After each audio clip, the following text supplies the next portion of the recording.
Zing, zing, zing, zing, zing. Take your gang.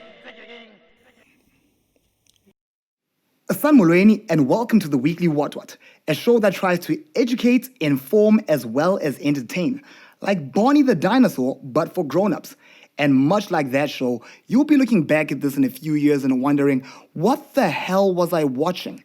And why did I get a slight erection from it? I'm your host, Scott Never Die Zulu.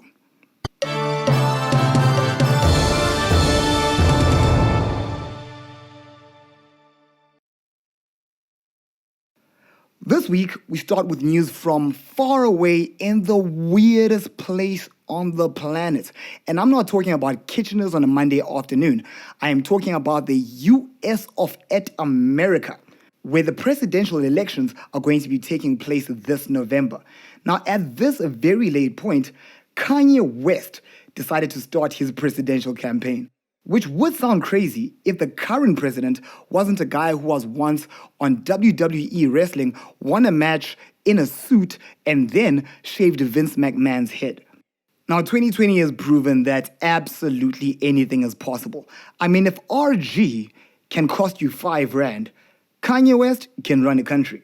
Now, there was way too much to unpack here, from the fact that he waited until the very last minute to start his campaign, like that high school project that you were given 3 months to do, but you left until first break on the due date, to the fact that he came out wearing a bulletproof vest for some reason, then the fact that he had 2020 shaved on the back of his head.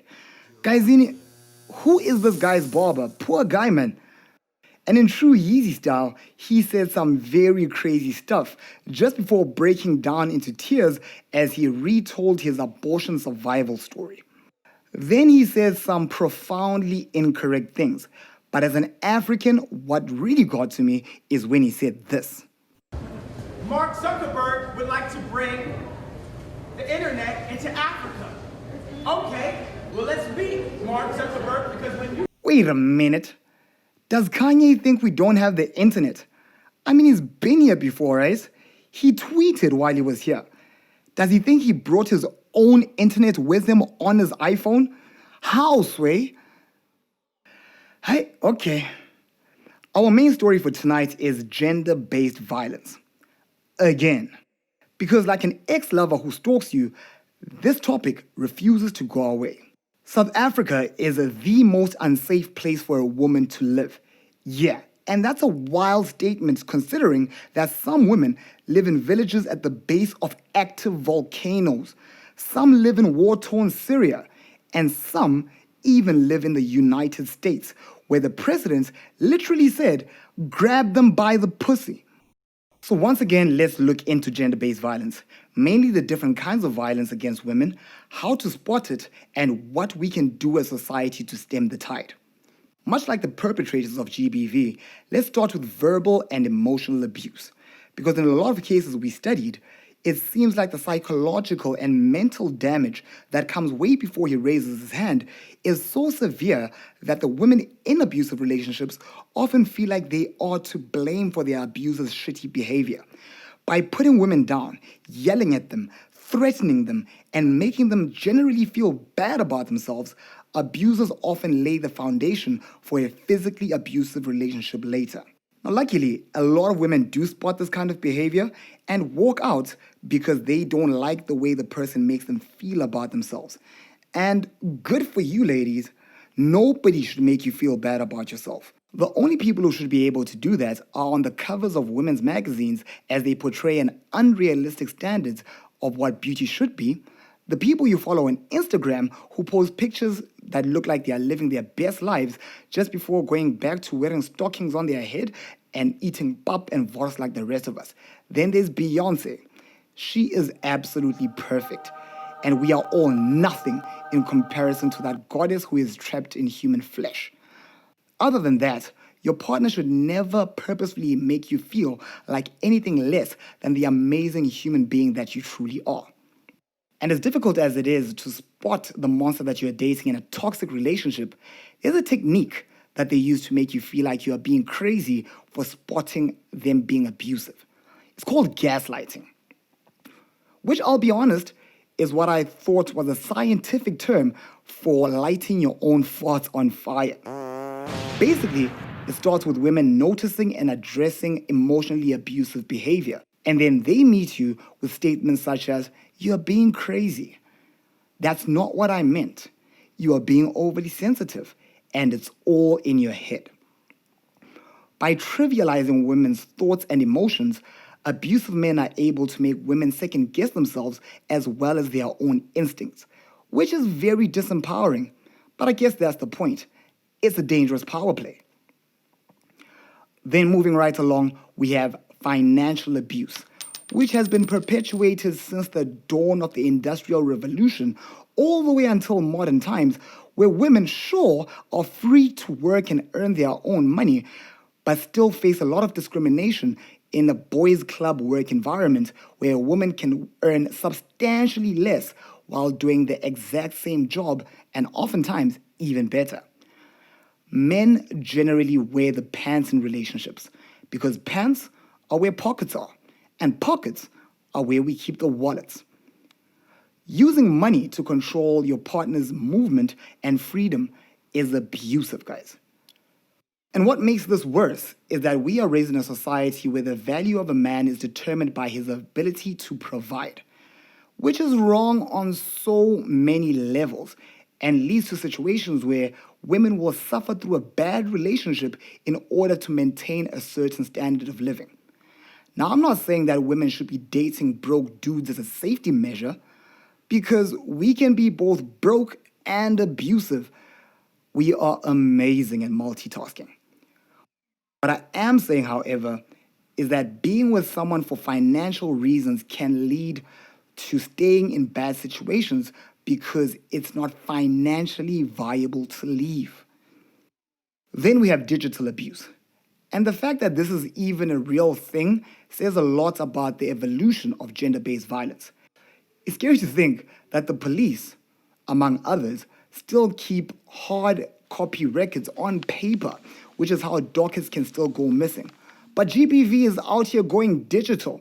It's here retweeting, hashtagging, going viral. So there's a few different versions of this, from going through one's phone to using social media to keep tabs on your partner. Then, of course, there's the dick pic. And I know I'm about to go a little bit off track here, but really, guys, we don't deserve technology. I'm pretty sure that in 1685, when Johann Zahn first invented the camera, he didn't think to himself, "Und will create device so that one day men can send unsolicited obscene images to Fräuleins all around the world." I don't even know what accent that was, but you get my point.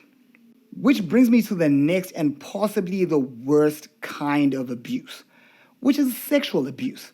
40% of South African women have been or will have been raped in their lifetime, because a woman is raped in this country every 26 seconds. Think about that.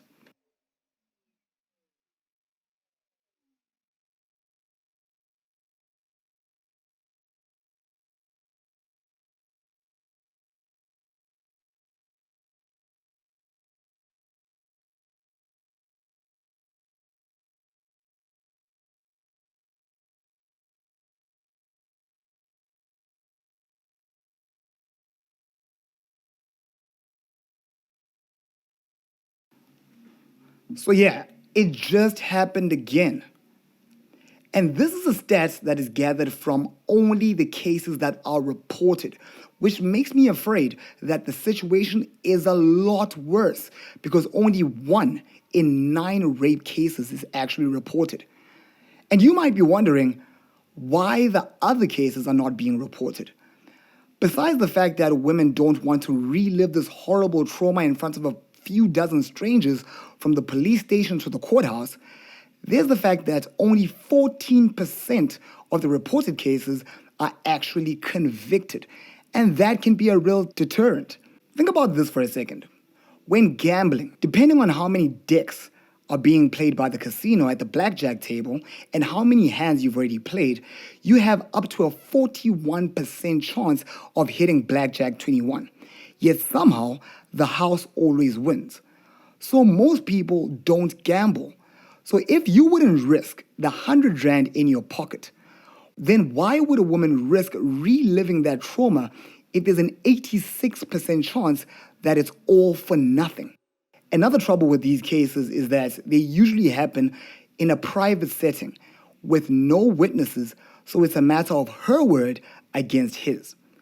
The complexity is then compounded by the nuances of each case, factoring in the context of the rape and then the relationship between perpetrator and victim. And then there's the evidence, which can often be dismissed as circumstantial.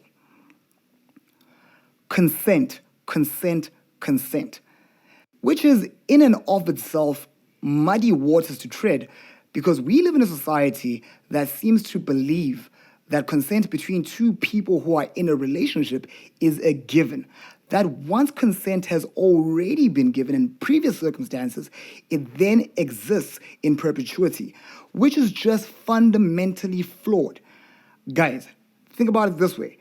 If Man City beats Arsenal in 4 games prior, we don't just dismiss game number 5 and assume Arsenal is going to lose and give the 3 points to Man City. So just like that, consent has to be given every single time.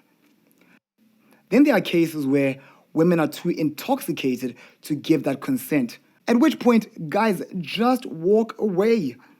But, of course, we live in a world of double standards, where women may not want to step forward because they are afraid that they may be viewed as loose or irresponsible, and that needs to change now. The fact that a woman is drunk and possibly wearing a revealing outfit should not put her at risk. I mean, just look at this. Snake. Snake. Snake. Snake. The truth is, that guy is going to be absolutely fine. I know this because he has a penis. Then, there's the all too common physical abuse, which in way too many cases leads to death. And as I mentioned, this is the second time we do an episode on gender-based violence. This is gender-based violence the return, Baba. This episode came after the Weekly What What team attended a rally organized by the Act Now movement that was prompted by the death of Togo Kubega, a young lady who died at the hands of her abusive boyfriend. And much like in a lot of other cases, this wasn't a sudden act of violence that came about out of nowhere. Just listen to those voice notes she sent days before she passed away. Mina ntona ngimazi bhatala maybe sikavuka ukuhlanya hayi angazi ngiyongitshela because ungivuse ngo4 angivusa ngo4 asikhulume thoke ebusuku ngithi hayi mina ngitatha kuze sikhulumeni yinto emele sikhulume sokhuluma kusekuseni mina ngiphethe ubuthongo ayaqala lapha wena thonga athi awusangithandi kuya ngibamba inhloko uyangihama hayi bothaba uma kancane kuyangilimaza angihama ngithele ngephepha spray ebusweni bonke nina semehlweni yo. So the question is, what's the problem? Why wasn't this nipped in the bud before it went too far? The first major issue is that our society seems to believe that domestic matters should not involve a third party, which is just fundamentally wrong. Another major issue, especially in cases where people are married, is that young women are conditioned to put up with toxic situations, often citing irresponsible proverbs like "Mosadi o tshwara thipa ka bohale," which translates to "a woman must hold a knife by the sharp edge." The problem is that we are teaching women the absolute wrong way to hold knives. Ladies, this is where you hold the knife. This side is the side that you plunge into a man's chest if you are defending yourself and trying to stop him from killing you first. Another factor is how much pressure families put on women to stay in loveless marriages. Because lobola has been paid, fathers have been helped to get off trees, and mouths of uncles have been opened with KWV brandy. I might be wrong, but maybe this particular custom needs to be revised, changed, if not completely demolished. The problem is that it puts too much pressure on both the woman and her family to try to make the best out of a bad situation. And another thing it does is help men to feel even more entitled, as if we need help feeling entitled. Have you seen us? Have you met us? We are killing the entitlement game, among other things that we are killing. Now, this is, as I said, the second episode that we do on this subject, but somehow I still feel we have barely scratched the surface. And the weirdest part of doing this episode for me is that I feel like I'm mansplaining the issues that women face on a daily. But on the other hand, it is time for dick-carrying members of society to take an active stand against this bullshit. So what can we do as society? Firstly, stop turning a blind eye and pretending that the things that are happening around us are not happening. Secondly, I cannot stress this enough. Teach young women to hold knives properly and get out of toxic relationships. Then, instead of trying to teach our young girls not to dress in ways that might give entitled men the wrong idea, let's teach our boys to keep their dicks in their pants and their hands to themselves. And then, ladies, I truly wish I did not have to say this, but at the slightest feeling that you could possibly be in a bad situation, in a toxic relationship, in an abusive relationship, get out. And that's this week's What What. And remember, Musadi utwara thipa ka handle like a normal person. Futek!